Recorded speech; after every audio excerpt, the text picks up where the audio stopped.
अच्छा सवाल किया आपने। तेरे बिन मैं आधी सी और मैं तेरे बिन आधा सा, ये हमारे लीजेंडरी सिंगर हैं कुमार शानू जी। उन्होंने ये गाना गाया है और इसको कंपोज़ किया है संजीव चतुर्वेदी जी ने, और उन्होंने लिखा भी है। और दरअसल बहुत ही स्वीट और बहुत सा प्यारा गाना है। और राज भाई आपने साउंड वाले को बोलिए थोड़ा गाना भी चला दे। तेरे बिन मैं आधी सी और मैं तेरे बिन आधा सा। अच्छा चलो आप चलिए, लोग डाल दीजिएगा। ठीक है। तो ये गाना अच्छा हाँ, क्योंकि ये हमारी ट्यून चली जाएगी तो फिर दुनिया भर में आप समझ रहे हैं ना, तो बाकी लोगों की कमी नहीं है, ठीक है। तो ये गाना अभी जस्ट हमारा एक गाना रिलीज हुआ है आज ही। अमित गुप्ता उसके सिंगर हैं, कंपोजर भी हैं।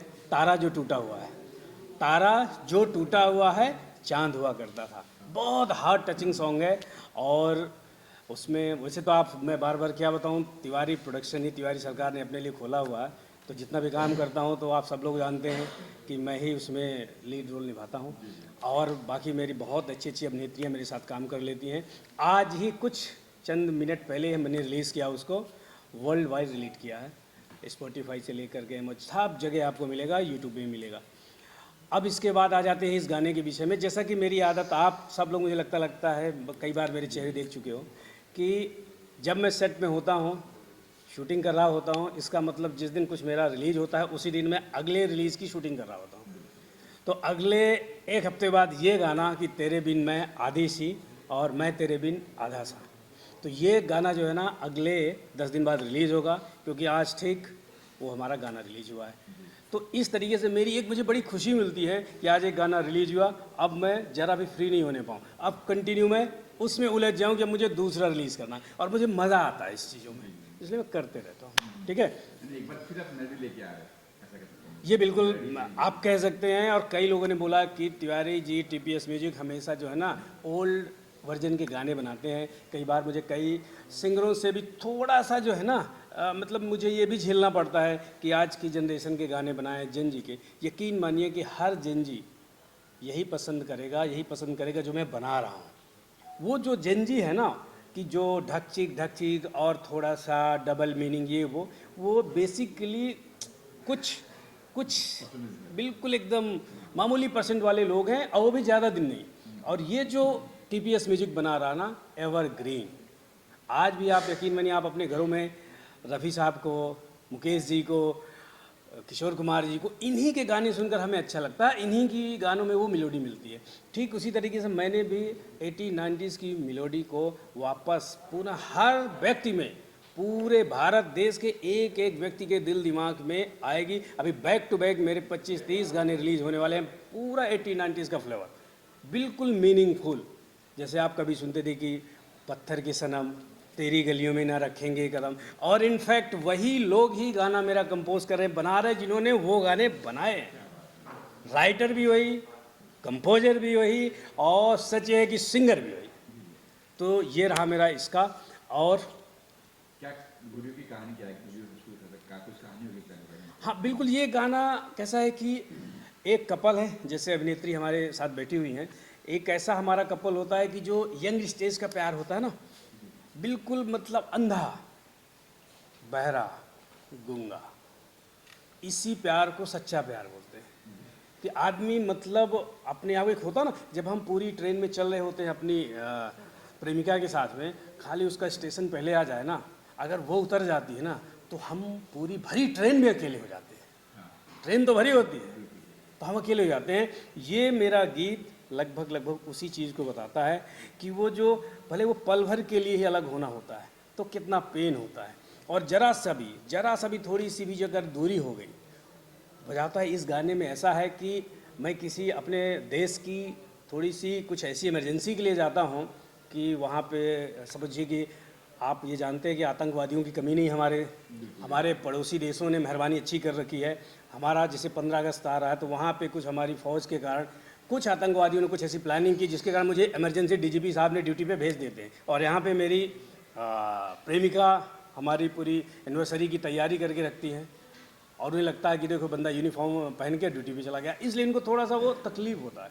ये कोई मतलब विरह वेदना नहीं है, पर उनको लगता है कि यार मैं इतना अच्छे से तैयार करके सारी चीज़ रखी और बंदा यूनिफॉर्म पहना और चला गया, तो थोड़ा सा उनको लगता है कि हम क्यों अलग हुए। लेकिन फैक्ट ये है कि इस गाने में जब वो बंदा रिटर्न बाहर आएगा और ये न्यूज़ देखेंगी कि अरे आज हजारों हजारों लोग जो परेड कर रहे थे लाल किले पर, अगर मेरा मेरा हस्बैंड नहीं पहुंचता तो ये हज़ार लोग ये आतंकवादी लोग अपनी गतिविधि करने में सक्सेस हो जाते। और इसके बाद उनका बड़ा मासूम सा चेहरा, बड़ा भयंकर प्यार करने वाला चेहरा आएगा और हमें गले लगा लेगा। और यही गाने की हमारी है कि ना तो तू मेरे बिन पूरी है, ना मैं तेरे बिन पूरा हूँ, हम दोनों एक दूसरे के बिन अधूरे हैं। यही गाने की हुक लाइन है कि मैं तेरे बिन आधा सा, तू मेरे बिन आधी सी। ये यस मैम, आप क्या कहेंगे, कैसा रहा एक्सपीरियंस अपने काम करने का? फर्स्ट ऑफ ऑल तो आप सब यहाँ पे आए और इतना प्यार दिया, thank you so much. Actually मेरा ये तिवारी प्रोडक्शन के साथ पहला प्रोजेक्ट है। आप आ जाओ, बैठो ना। हाँ हाँ, बोलना नहीं है बैठिए। जैसे ही तिवारी जी ने मुझे ये गाना सुनाया था तो मैंने मतलब सुनते ही मैंने बोला कि ये गाना तो मैं ही करूँगा। हाँ, ये बात तो सच वैसे है, हाँ, सच है, वैसे कुमार सानू जी की तो मैं बचपन से ही बहुत बड़ी फ़ैन हूँ। उनके 90s के जो गाने आते हैं वो बहुत ही एकदम फील के साथ, और इस गाने के जो बोल है वो भी इतना फील देता है ना गाना, तो लाइक मुझे इतना ज़्यादा पसंद आया कि मुझे इसमें काम तो इसमें करना है। मतलब थोड़ा सा थैंक यू को हकदार। थैंक यू सो मच, और मैं सीरियसली बता रही हूँ, thank you so much production, Tiwari production and Tiwari ji का थैंक यू सो मच। और सच में बहुत अच्छा लग रहा है मुझे काम करके, एकदम घर जैसा फील हो रहा है, ऐसा लग ही नहीं रहा है किसी पहली बार काम कर रही हूँ। क्या बात तो है, thank बहुत you। बहुत धन्यवाद। तो और हमारे साथ काफ़ी समय से जो है ना, जो इन गानों को बहुत बेहतरीन तरीके से एक पूरी तरीके से दिशा निर्देशित करते हैं, कोरियोग्राफी करते हैं, वो हमारे राज भाई हैं, राज सेन जी, जिन्होंने बहुत बढ़िया इसके पहले भी कई 100 वीडियो और हिट वीडियो दिए हैं, और कई लगातार वीडियो मेरे भी कर रहे हैं। और जो हमारे इन हाउस डीओपी हैं, बिल्कुल एकदम जो किसी की नहीं सुनते, मेरी भी नहीं सुनते हैं सेट में, उन्हें जो चाहिए वही चाहिए, हमारे राजेश भाई हैं। ठीक है, ये हमारे काफ़ी समय से जुड़े हुए हैं। और आर्ट के विषय में ऐसा है कि 5 किलो फर्श से 25 किलो उड़ा देंगे, वो हमारे अनिल भाई है, लेकिन लग्जीरियस शूट कर देते हैं। तो बेसिकली मेरी टीम बहुत अच्छी है और बड़ा दिल से काम करती है। मतलब अगर सेट में सपोज करिए कोई चीज़ नहीं भी है तो यकीन मानिए मुझे शूटिंग के बाद ही पता चलेगी इन लोगों ने कैसे मैनेज किया है। मतलब मैं कंप्लीट होने के बाद सर 2 दिन के पहले 1 लाख रुपया भी लेके गए। वही हमारे प्रोफेसर। और सबसे बड़ी चीज़ है कि सारी टीम को जो एज ए ईपी हैंडल करते हैं वो हमारे प्रदीप सोनकर जी हैं, और बड़े ही सज्जन व्यक्ति हैं, और आप कुछ भी बोलिए वो जी करके ही जवाब देंगे, ये उनका स्वभाव है। बस सर, नहीं ऐसा कुछ बोलना नहीं, हमारा बहुत अच्छा प्रोडक्शन मिला तुम्हारे सर का, वही बहुत धन्यवाद है। तो इस तरीके से आप बढ़िया सा जो है, नहीं उनमें मत बुलवाइए सर, वो शाम हो जाएगा। मत बुलवाइए। तो देखिए अभी कुल मिलाकर के जो जो आप लोग यहाँ पर आए, आप लोगों से बस एक ही उम्मीद है कि आप लोग इस चीज़ को, जो हमारा मकसद, जो तिवारी प्रोडक्शन की ये पूरी टीम का जो मकसद है कि मेरे अभी back to back every week जो है ना एक नया हिंदी रोमांटिक गाना आ रहा है, रोमांटिक सैड, जो आज की जनरेशन को इंस्पायर करेगा, जो आज के गर्ल्स बॉय की जो रियलिटी है उसको रख रहा है। गाना तो है ही, और यकीन मानिए आप सुनिए या कोई भी सुनेगा उसका 25 बार सुनेगा ही सुनेगा, क्योंकि हर किसी के जीवन में वो चीज़ों को जो हमने थोड़ा सर्च करके, क्योंकि मैं जो गीत भी लिखवाता हूँ ना तो राइटर के साथ बैठता हूँ। हमारे बहुत अच्छे राइटर जैसे प्रवीण भरद्वाज जी, कुमार पाजी, ये बॉलीवुड के टॉप लेवल के राइटर हैं, इनके साथ भी बैठ के मैं पूरा डिस्कशन करता हूँ, पूरा अपना बड़े प्यार से इनपुट देता हूँ, क्योंकि आप समझ रहे हैं ना कि जल्दी सुनते नहीं किसी की, फिर भी धीरे धीरे मैं इनसे एटलीस्ट अपनी चीज़ें करवा लेता हूँ। तो ये लोग ऐसे हैं कि बड़ा ही दिल से लिखते हैं और बड़ा ही मीनिंगफुल लिखते हैं। तो ये मेरे टीपीएस म्यूजिक के जितने भी गीत आ रहे हैं, यकीन मानिए वो हर किसी की ज़िंदगी से जुड़े हुए हैं। एक भी गीत ऐसा नहीं है आप सुनोगे आपको लगे यार हाँ ये मेरे ज़िंदगी में हुआ है।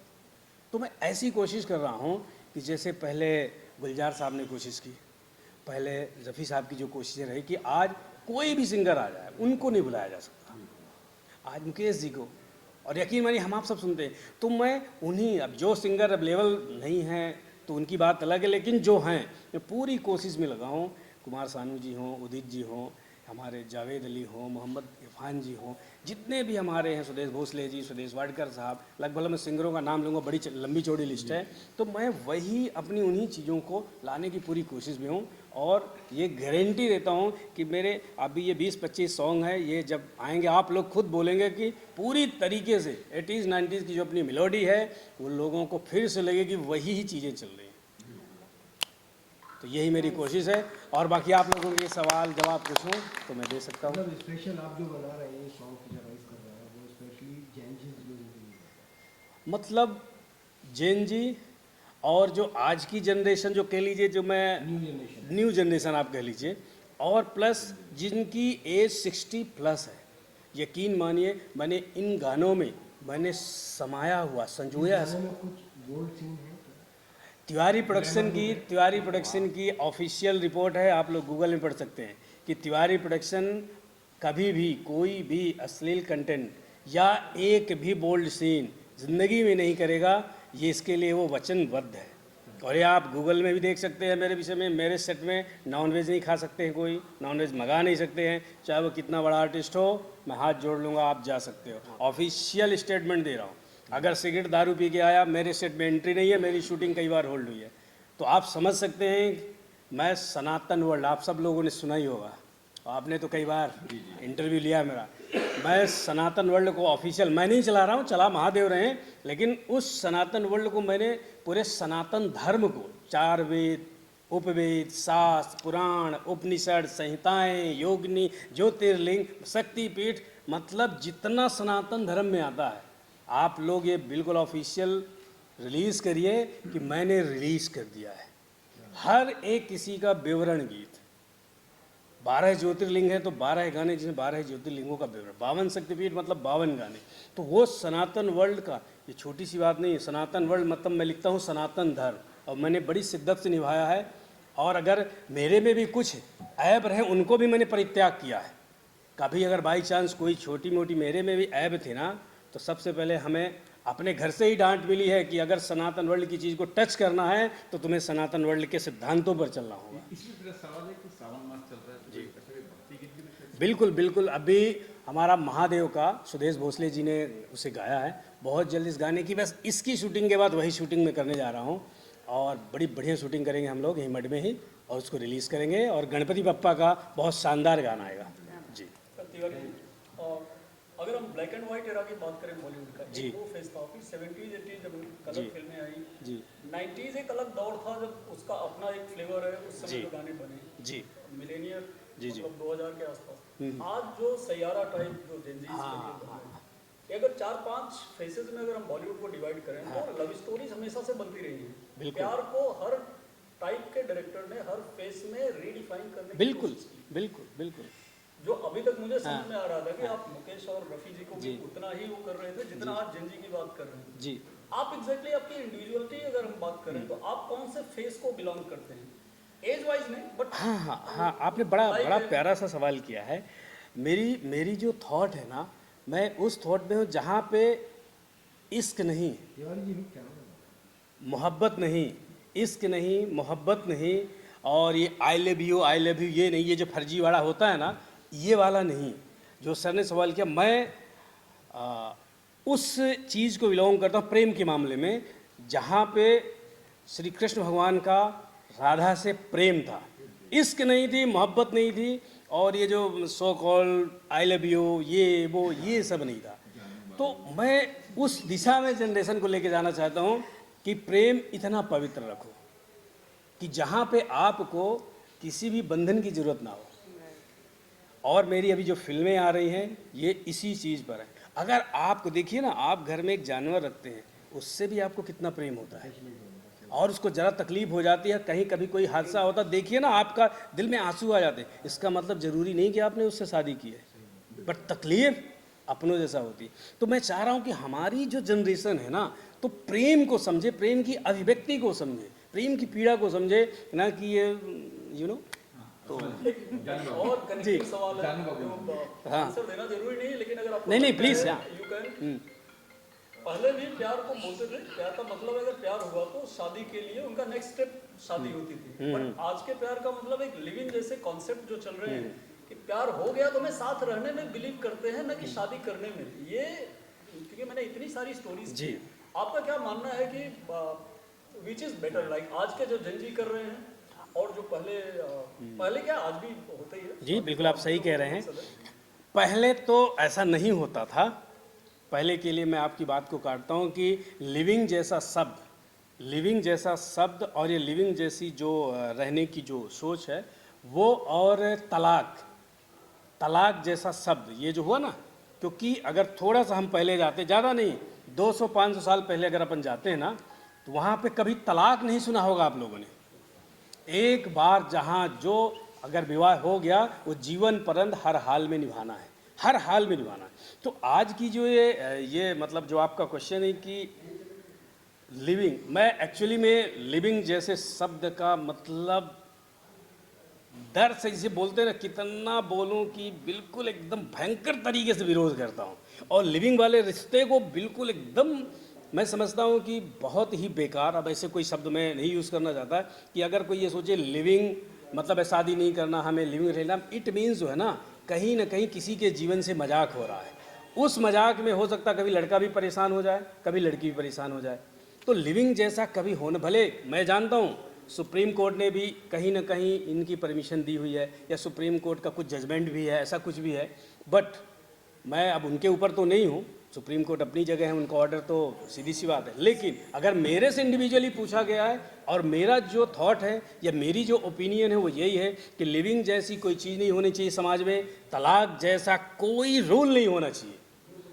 अगर आपने विवाह किया है, आपने 7 फेरे लिए हैं, तो 7 जन्म ना सही 1 जन्म हर हाल में निभाइए, चाहे दुख हो, सुख हो, लड़ाई हो, झगड़ा हो, किसी भी हाल में। और अगर दोनों प्राणी चाहें, अगर एक थोड़ा सा किसी का ईगो झेल ले, या तो दूसरे जैसा हो जाए या दूसरा उसके जैसे हो जाए, किसी तलाक की आवश्यकता नहीं है। तो मेरा थोड़ा सा थॉट कुछ ऐसा है। बॉलीवुड कितना जिम्मेदार है इसके लिए, आज की जनरेशन को ये कॉन्सेप्ट देने के लिए? क्योंकि बहुत केसेस बढ़ रही हैं ये लिविंग की, प्यार तो करते हैं, बोलते हैं प्यार तो कर रहा हूं। बिल्कुल बॉलीवुड बहुत जिम्मेदार है। और आप लोग एक चीज़ समझिए कि बॉलीवुड में कुछ ऐसे लोग भी हैं जो बहुत ही गंदा, घटिया और कचरा सब्जेक्ट बनाते हैं।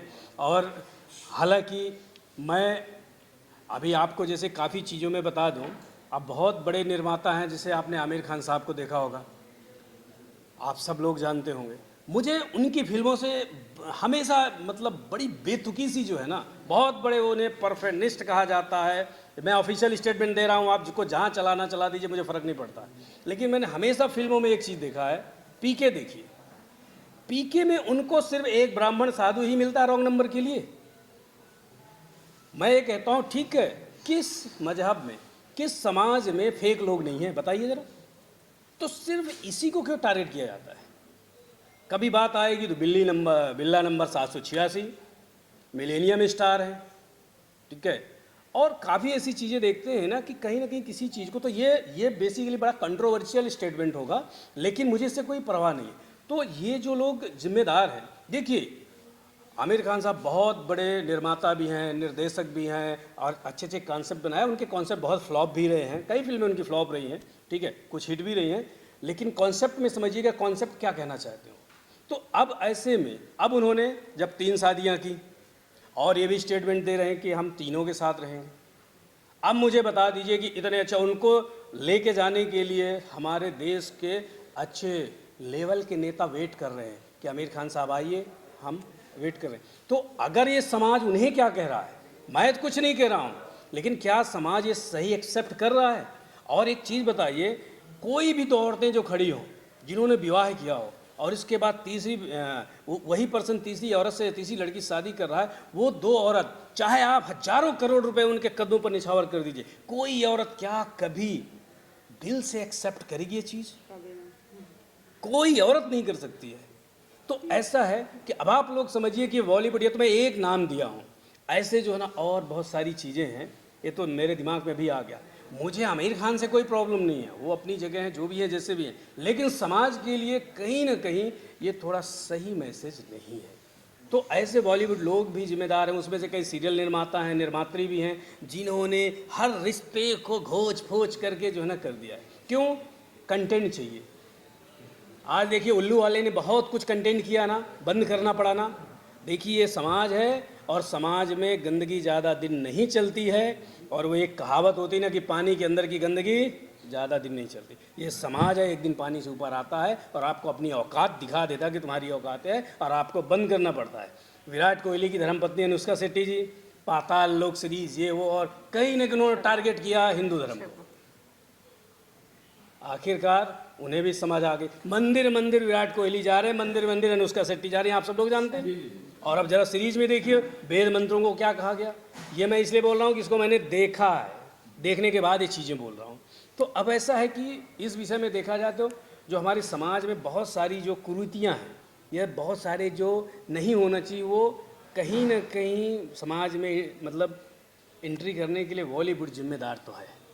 Before you wind up last one, ये सरकार जो टाइटल आप लगाते हैं इसके पीछे क्या रहस्य है? मतलब अरे ये आपने तो मेरी नस दबा दी।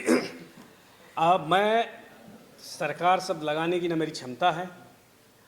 लोगों ने प्यार से तिवारी सरकार बोलना शुरू कर दिया। बेसिकली ये मेरी फिल्म का नाम है तिवारी सरकार, और वो बायोपिक है। आप लोग सब लोग जानते होंगे शहीद भगत सिंह, और उन्हीं में एक नाम आता जो भगत सिंह जी के गुरु थे, चंद्रशेखर आज़ाद। आप लोग चंद्रशेखर आज़ाद जी जानते हैं, तो क्या आप जानते हैं चंद्रशेखर सीताराम तिवारी जी? वो आज़ाद उनका अंग्रेज़ों का दिया हुआ नाम था। प्यार से बोलने लगे अंग्रेज़ों ने कि आज़ाद आज़ाद, लोग बोले। असली नाम उनका था चंद्रशेखर सीताराम तिवारी। मध्य प्रदेश के झाबुआ ज़िले में पैदा हुए, इलाहाबाद में पढ़ाई की, और वो मेरे परिवार के एक अभिन्न अंग है। और मेरा नाम है शैलेश ब्रिजलाल तिवारी। तो इससे मेरा बहुत बड़ा कनेक्शन है। और ये जो तिवारी सरकार है, ये उनकी बायोपिक फिल्म है जो पिछले मैं 6 सालों से लिखवा रहा हूँ, 6 सालों से। और अभी तक, क्योंकि आपने देखा लीजेंड भगत सिंह तो 1 बन गई, 2 बन गई। अब मैं ये नहीं कहना चाहता, ये तो हमारी अपनी विपत्ति है कि चंद्रशेखर भाई यानी कि चंद्रशेखर तिवारी जी, जिन्हें आप चंद्रशेखर आज़ाद कहते हैं, उनकी पहले बायोपिक आनी चाहिए, उनके विषय में आना चाहिए।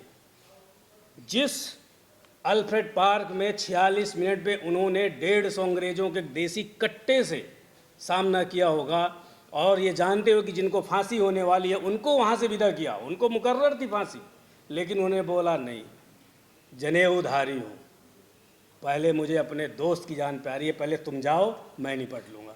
और एक साइकिल और एक पेड़ में पूरी लड़ाई लड़ी। और ये जानते थे वो कि अंग्रेज़ों को बोल दिए थे, गौरव तुम्हारे जीवन में तुम्हारे मैं बंधन में नहीं आऊँगा, तुम्हारी जेल में नहीं आऊँगा। इसलिए जब वो सुबह चलते थे तो अपने रिवॉल्वर से एक गोली जो है ना, एक बुलेट्स यहाँ डालते थे कि कहीं मारने में पूरी ख़त्म हो गई तो अपने को मैं कैसे मारूंगा। तो उन्हें फांसी, किसी भी को फांसी हुई वो सब शहीद है, जिसको भी होती है वो एक बार होती है।